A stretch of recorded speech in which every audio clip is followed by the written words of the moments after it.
안녕하세요. 주정뱅이 아저씨입니다. 오늘부터 1만원대 저가 위스키를 하나씩 살펴보도록 하겠습니다.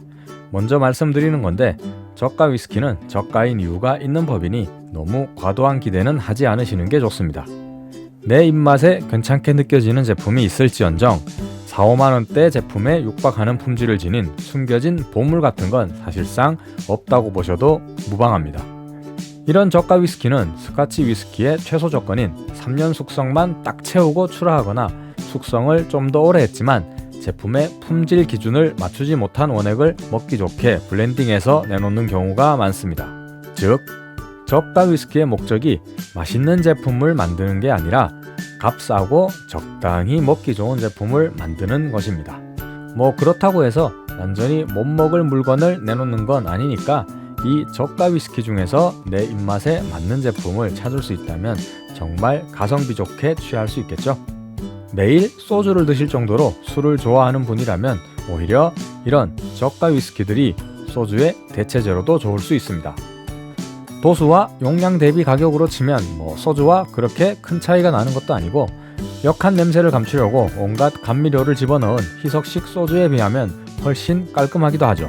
숙취도 적고요. 더군다나 요즘 소주 업계에서는 순한 소주가 유행이라는 핑계로 도수를 낮추면서 가격은 오히려 올리고 있어요. 그러니 이제 위스키 쪽으로 눈을 돌려봅시다. 서론이 길었네요. 그래서 오늘은 1만원대 저가 위스키인 탈리스만에 대해 이야기를 해보겠습니다. 병을 보시면은 아래쪽에 토마틴 디스틸러리라고 적혀 있어요. 이 토마틴 증류소는 스코틀랜드 하이랜드에 위치하고 있는데요. 1897년에 설립되었는데 당시에는 가장 큰 증류소였다고 합니다. 그런데 무리하게 확장을 해나가다가 결국 1986년에 일본 기업에 팔려버리고 말았습니다. 일본 기업에 팔린 최초의 스카치 위스키 증류소였죠. 지금이야 스코틀랜드 증류소에 아시아 자본이 많이 들어가 있긴 하지만 당시로서는 상당한 불명예였습니다. 참고로 국내에도 토마틴 증류소의 싱글 몰트 제품 5종이 정식으로 수입되고 있습니다. 자, 그럼 다시 탈리스만으로 돌아와서 탈리스만은 이마트에서 700ml 제품을 1만원대 초중반에 구매할 수 있는 위스키입니다. 사실 한국의 주세 특성상 1만원대 저가 위스키는 해외 가격보다 국내 가격이 더 싼 경우가 많습니다. 그러니 얘도 그렇게까지 싸구려는 아니라는 거죠. 그런데 이 녀석 호불호가 상당히 갈립니다. 저가 위스키가 안 그런 게 어디 있겠냐마는 탈리스만은 유독 뚜렷하게 드러나는 단점을 갖고 있습니다. 하지만 그 단점을 무시할 수 있거나 오히려 좋아하는 분들께는 가성비가 좋은 위스키가 될 수도 있습니다. 색을 보시면 굉장히 연합니다. 스카치 위스키는 색소 첨가가 허용되어 있지만 이 색을 보면 딱히 색소를 넣은 것 같지는 않습니다. 그럼 한 잔 따라 보겠습니다.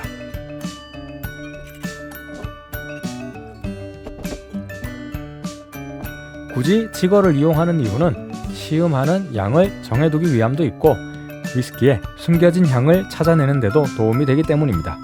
게다가 저는 매일 술을 마시는데 간한테 너무 미안해서 특별한 이유가 없는 한 하루에 마시는 양은 2온수로 제한해두고 있거든요.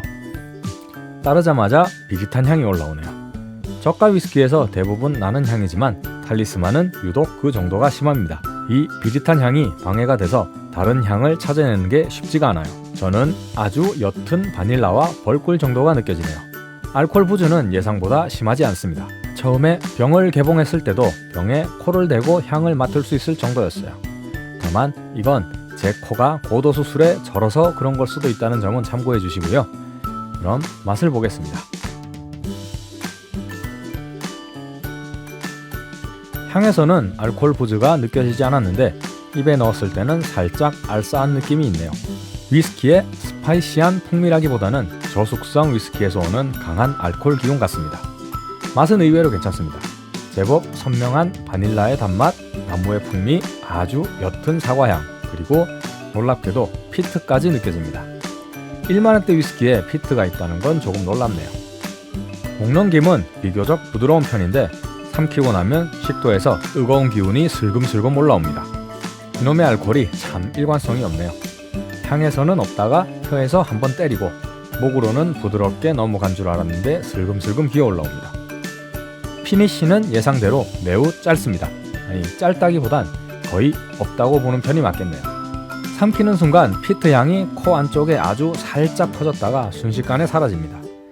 그리고 마신 뒤에 혓바닥에 끈적한 느낌이 남는다는 점도 마이너스 요소겠네요. 지거의 남은 향을 맡아보면은 처음에 말씀드렸던 그 비릿한 향은 어디 안 가고요.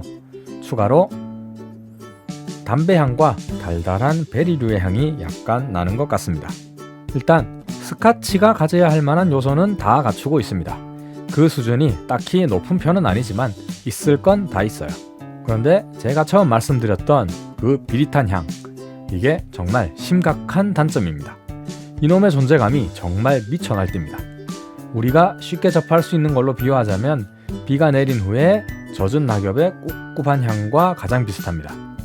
1만원대 위스키 치고는 맛은 의외로 괜찮은데 이 향이 엄청나게 자기 주장을 펼치고 있으니 꽤 큰 문제죠. 역으로 이 젖은 낙엽의 향을 오히려 좋아하시거나 별로 신경 쓰지 않는 분이라면 탈리스만은 그럭저럭 괜찮은 위스키가 될 수 있습니다. 그런 분들께는 이 녀석이 1만원대 피트 위스키가 되는 셈이니까 꽤 이득이죠. 하지만 이 향을 견딜 수 없는 분이라면 탈리스만은 그야말로 최악의 선택이 될 수도 있습니다. 이게 정말 중요해요. 탈리스만이 불호인 분들은 이 비릿한 향이 원인인 경우가 꽤 많으니까요. 그런데 온도락으로 마시면 이 거슬리는 향이 거의 사라집니다.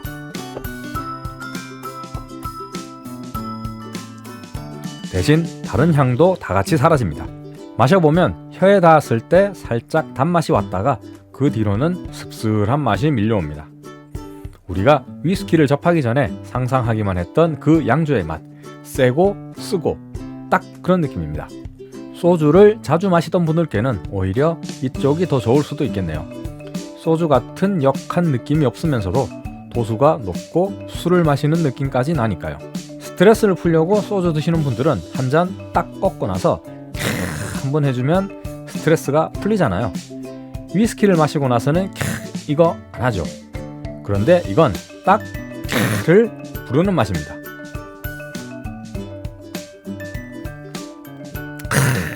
보통 온더락은 위스키가 좀 독하게 느껴질 때 희석해서 순하게 하는 용도인데 얘는 온더락으로 만드니 맛이 더 독해지네요.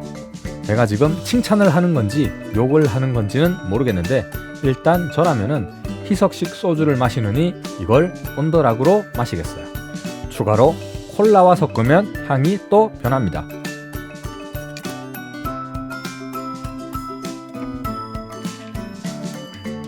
꿉꿉한 곡물의 향이 어느 정도 희석되어서 건초의 향 또는 마른 낙엽향 같은 시골의 정취를 느끼게 해주죠.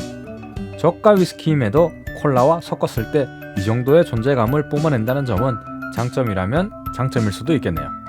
반대로 말하자면 이 향을 싫어하는 분들께는 콜라로도 극복이 안 되는 골칫거리겠죠. 그래서 오늘의 결론, 젖은 낙엽의 냄새를 좋아하거나 신경 쓰지 않는다면 탈리스만은 가성비 좋은 위스키가 될 것이다. 그러나 그 냄새를 싫어한다면 그야말로 최악의 선택이 될 수 있다. 이건 콜라로도 극복이 안 된다. 이번 영상은 이걸로 마무리를 하겠습니다. 긴 영상 봐주셔서 감사드립니다. 혹시나 지뢰인지 아닌지 대신 확인해 주시길 원하는 제품이 있다면 댓글로 말씀해 주세요. 최대한 그 제품을 먼저 살펴보도록 하겠습니다. 여러분의 좋아요와 구독이 영상을 만드는데 아주 큰 힘이 됩니다. 시청해 주셔서 감사합니다.